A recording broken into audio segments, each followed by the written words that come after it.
Hello, welcome. My name is Duncan Shikuku, a senior technical officer in Kenya and a PhD student in global health with Liverpool School of Tropical Medicine. I would love to talk about the work we are implementing in Kenya amid the COVID-19 pandemic in strengthening the capacity of pre-service training in Kenya.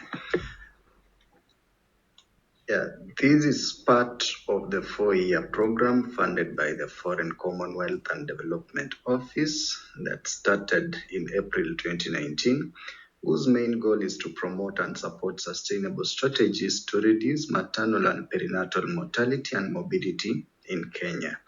This work is implemented under the National Pre-Service Task Force in the Ministry of Health, chaired by the head of Family Health Department. Our key focus is to improve the quality of midwifery education in Kenya through the design and evaluation of an updated pre-service competence-based curriculum. This is in line with the 4 key priority investments needed to enable midwives achieve their potential that were identified in the recently launched State of the World Midwifery Report 2021. Our key priority, therefore, is on the investment in high-quality education and training of midwives with emphasis on the educators and trainers, as well as the education and training institutions. And to achieve this, our implementation is focused on the following highlights. First is the review of the pre-service training, syllabi and curricula to integrate the competence-based emergency obstetrics and newborn care, then mapping out midwifery training institutions, then equipping the skills labs with training equipment, upskilling of the midwifery educators, where we shall target to train master trainers and also to upskill the lecturers delivering this updated curriculum. Then we shall finalize that with monitoring and evaluation of this implementation.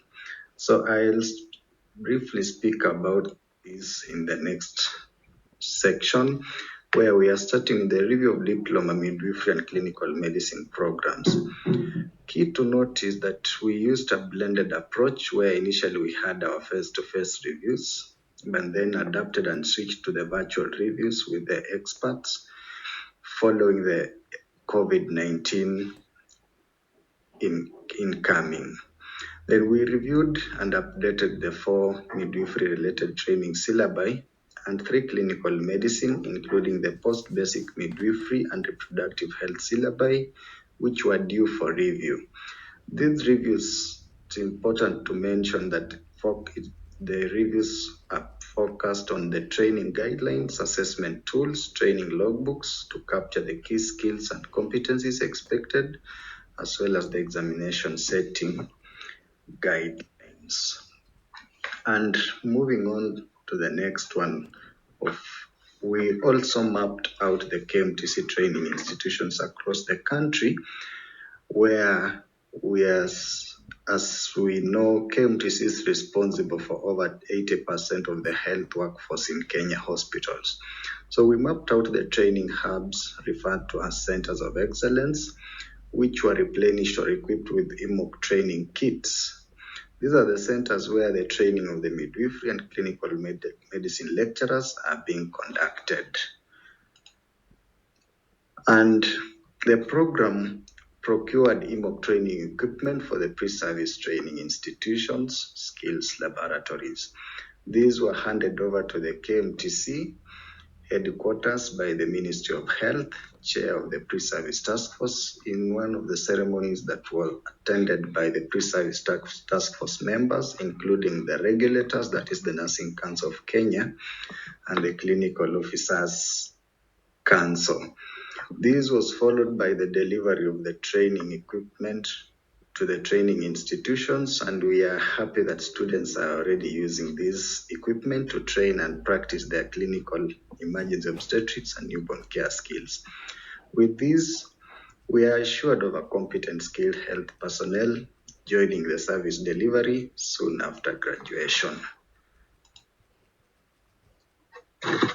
We also supported Moi University School of Medicine, specifically the Department of Reproductive Health, with a full set of the Emoc training equipment to support the training of undergraduate, postgraduate, and also the specialty fellows in emergency obstetrics and newborn care skills. For the trainings, we have used a blended approach, including the virtual for theoretical content using the Zoom platforms, and also face-to-face for the Emoc skills, and as well as the teaching skills, including the demonstrations, simulations, scenarios, small group discussions, and giving effective feedback. And upskilling of our midwifery and clinical medicine lecturers on the delivery of the updated competency-based curriculum. We have developed a team of 8 supermaster trainers, 50 trainers, and so far upskilled about 60 midwifery lecturers from Kenya Medical Training College. Our target is to reach about 250 educators across the country in all the public, private, and faith-based pre-service teaching and training institutions. And following the equipping of the skills labs with Emoc training equipment and improving the capacity of the teaching faculty in partnership with the Ministry of Health, Nursing Council of Kenya, Moi University, and Kenya Medical Training College, we developed a protocol that will be used to monitor and support the implementation of the updated curriculum in our sample institutions. This protocol was reviewed, and good that all the UK and local ethics approvals, including the National Commission for Science, Technology and Innovation, NACOSTI, have been granted and is registered with the World Health Organization registered recognized international standards randomized controlled trials. Implementation, happy to note that implementation has started, where study recruitment has been completed and data collection is in progress. We hope to complete this in the next 1 year and commence data analysis, reporting and dissemination to all the stakeholders. In summary, we are saying that our intervention focuses on the key World Midwifery Report 2021 priority for investment in high quality education and training of midwives at both the educator and trainer level, as well as the education and training institution level. Secondly, we continue to design and implement in collaboration with our key partners, that is the Ministry of Health, Nursing Council of Kenya, Clinical Officers Council, and the Kenya Medical Training College. And lastly, we continue to strengthen implementation research and partnerships in Kenya to support the investment in education and training of midwives.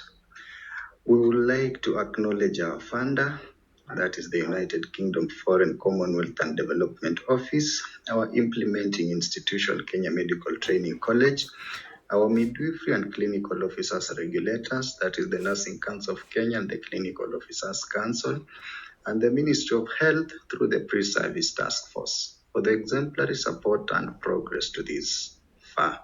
Through their tireless guidance, we shall indeed improve the quality of our pre-service training for competent and quality skilled health personnel in the country, and hope to contribute to the overall reduction of preventable maternal and newborn mortalities in the country. Thank you.